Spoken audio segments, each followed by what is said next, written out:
Nama saya Triwulan Safitri dengan NIM 2281012018 dari Prodi PGMA semester 4 Institut Agama Islam Abuya Saleh Sarolangun. Video ini saya buat untuk memenuhi tugas mata kuliah Perkembangan Pemikiran Modern dalam Islam atau PPMDI dengan dosen pengampu Bapak Rian Hidayat MPD. Pada video kali ini saya akan membahas materi tentang tokoh Turki, Sultan Mahmud II, Utsmani Muda, dan Mustafa Kemal Atatürk.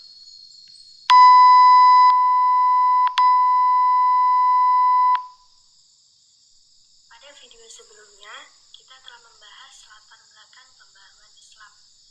Nah, pada video kali ini kita akan membahas mengenal beberapa tokoh penting dari Turki yang memiliki peran besar dalam proses pembaruan.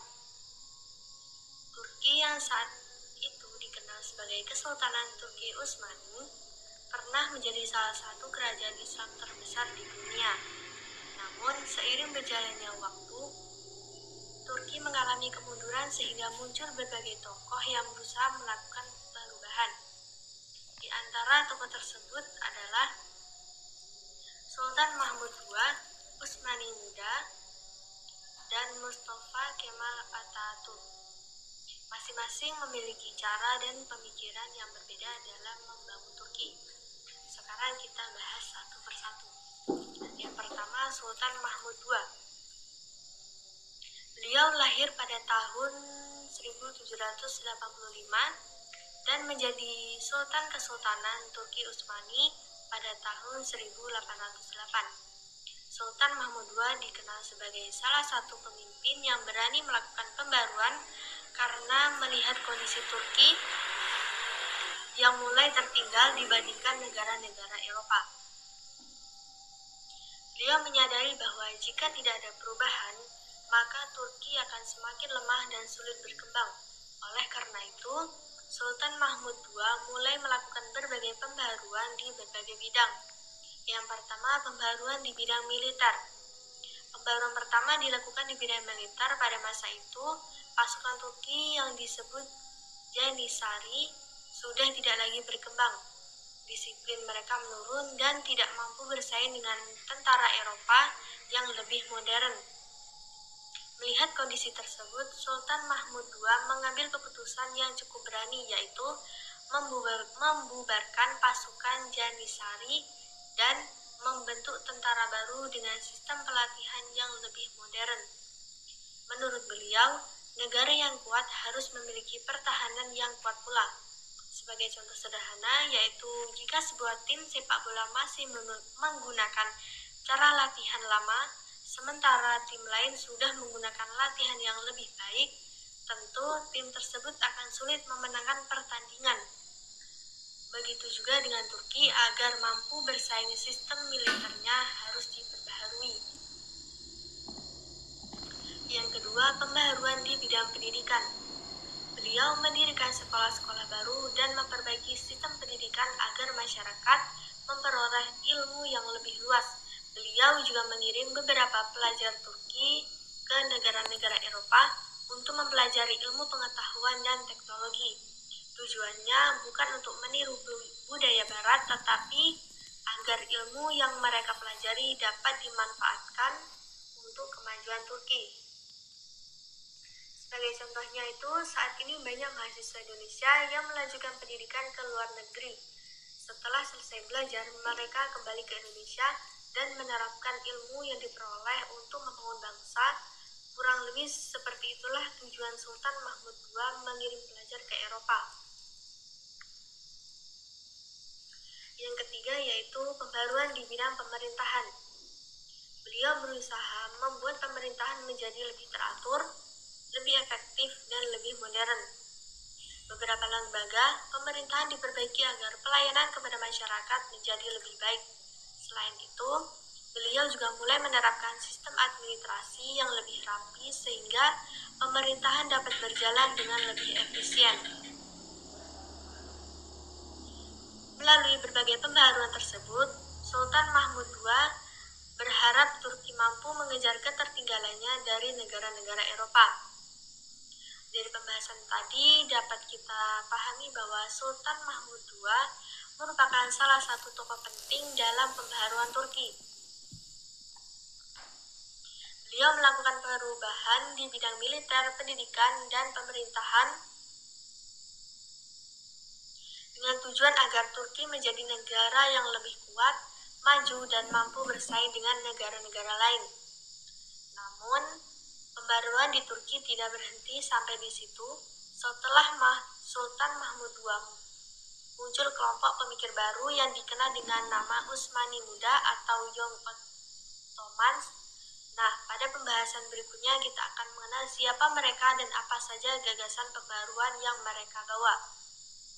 Yang kedua yaitu Utsmani Muda atau Young Ottomans. Setelah membahas Sultan Mahmud II, sekarang kita akan membahas Utsmani Muda atau yang dikenal juga dengan Young Ottomans. Utsmani Muda bukanlah nama satu orang, melainkan sekelompok pemikir dan intelektual Turki yang muncul setelah pertengahan abad ke-19. Mereka terdiri dari para penulis, wartawan, dan tokoh masyarakat yang memiliki kepedulian terhadap kondisi Turki Utsmani. Mereka melihat bahwa Turki mulai mengalami kemunduran, oleh karena itu mereka ingin melakukan pembaruan agar negaranya dapat berkembang seperti negara-negara maju. Namun, mereka juga berpendapat bahwa pembaruan tersebut tidak boleh menghilangkan nilai-nilai Islam. Jadi, menurut mereka, kemajuan dan ajaran Islam harus berjalan berdampingan. Tujuan Utsmani Muda yaitu ada beberapa tujuan yang ingin dicapai oleh kelompok Utsmani Muda. Yang pertama itu, mereka ingin memperbaiki sistem pemerintahan agar lebih adil. Jadi menurut mereka, pemerintahan harus mendengarkan aspirasi rakyat dan menjalankan pemerintahan secara terbuka. Yang kedua yaitu mereka menginginkan adanya konstitusi atau undang-undangan dasar yang mengatur jalannya pemerintahan. Jadi dengan adanya konstitusi, kekuasaan pemerintahan tidak dijalankan secara sewenang-wenang.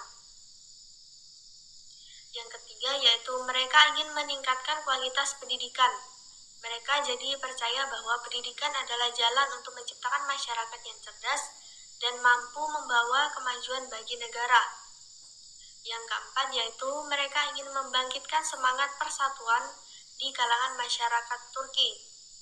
Menurut mereka, jika masyarakat bersatu, maka negara akan menjadi lebih kuat dalam menghadapi berbagai tantangan.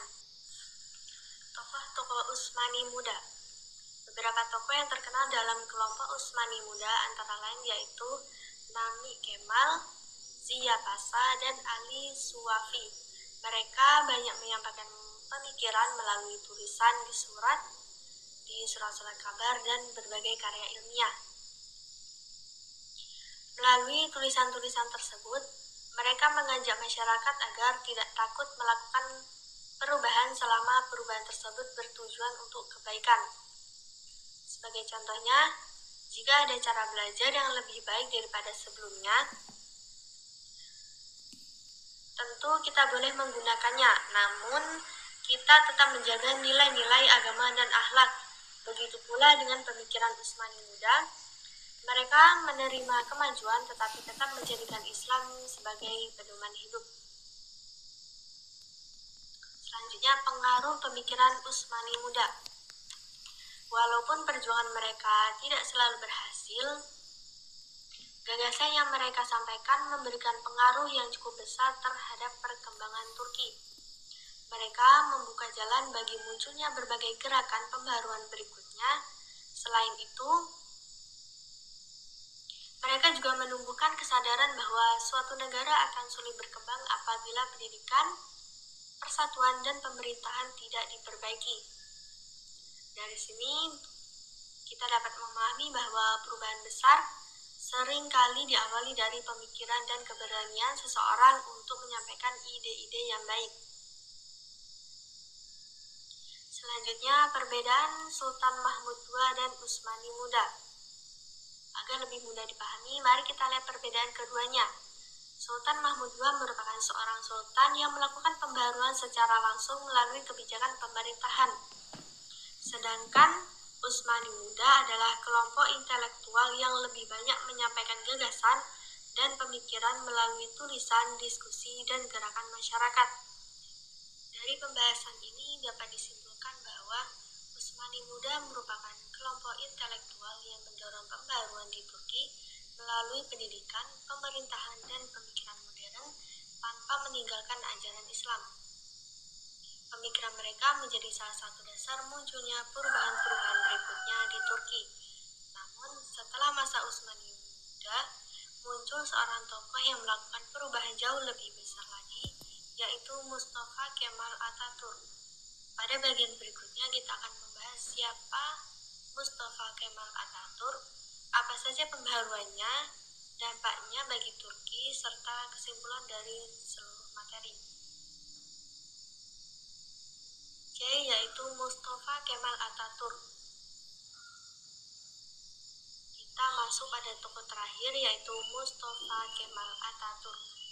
Lahir pada tahun 1881 di kota Salonika, yang saat itu masih menjadi bagian dari Kesultanan Turki Utsmani. Beliau dikenal sebagai seorang perwira militer yang cerdas dan memiliki kemampuan kepemimpinan. Setelah Kesultanan Turki Utsmani mengalami kemunduran dan akhirnya runtuh, Mustafa Kemal memimpin perjuangan untuk membentuk negara baru yang kemudian dikenal sebagai Republik Turki. Beliau juga menjadi presiden pertama Republik Turki. Menurut Mustafa Kemal, Turki harus berubah agar mampu menjadi negara yang maju dan sejajar dengan negara-negara Eropa. Oleh karena itu, beliau melakukan berbagai pembaharuan di berbagai bidang. Yang pertama yaitu pembaharuan di bidang pemerintahan. Mustafa Kemal menghapus sistem kesultanan yang sebelumnya digunakan di Turki. Setelah itu, beliau mendirikan sistem pemerintahan republik. Dalam sistem republik, negara dipimpin oleh seorang presiden dan pemerintahan diatur berdasarkan konstitusi. Tujuannya perubahan ini adalah agar pemerintahan menjadi lebih modern dan sesuai dengan perkembangan zaman. Yang kedua yaitu pembaruan di bidang hukum. Beliau mengganti sebagai sistem hukum lama dengan hukum yang mengacu pada sistem hukum negara-negara Eropa. Menurut beliau, pembaruan hukum diperlukan agar masyarakat memperoleh kepastian hukum dan kehidupan negara menjadi lebih teratur. Namun, perubahan ini juga menimbulkan perbedaan pendapat karena sebagian masyarakat menganggap hukum Islam mulai berkurang perannya dalam kehidupan bernegara. Selanjutnya yang ketiga yaitu pembaruan di bidang pendidikan. Beliau membangun sekolah-sekolah baru dan memperbaiki sistem pendidikan agar masyarakat memperoleh kesempatan belajar yang lebih baik.